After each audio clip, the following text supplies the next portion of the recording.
Samson and Delilah. When you keep falling for the red flag, let's talk about Samson. Big, strong, chosen, but also a little love blind. See, Samson had that I can fix her spirit. God gave him strength to fight armies, but he kept losing battles with women. And then came Delilah. Beautiful, absolutely dangerous, even more so. This wasn't love at first sight. This was distraction disguised as destiny. Now here's the funny part. Delilah kept asking Samson, "Baby, what's the secret to your strength?"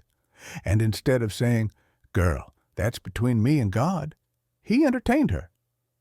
First time she asked, he said, "If you tie me with 7 bowstrings."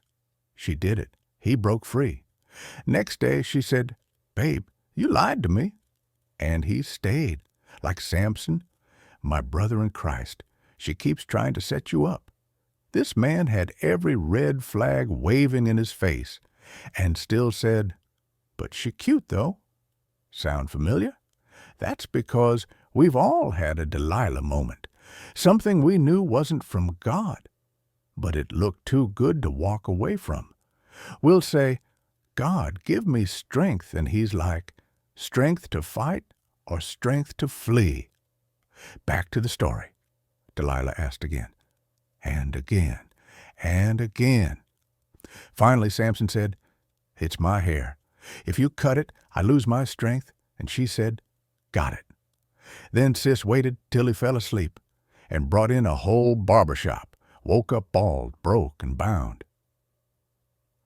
But here's where God steps in, because even when Samson was humiliated, eyes gone, chained up, and laughed at, God wasn't done.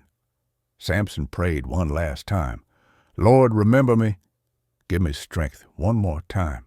And with that prayer, he pulled down the pillars and took out more enemies in his final moment than he did in his entire life. See, the story ain't just about Delilah. It's about what happens when you give your strength to the wrong people, but still remember who your real source is.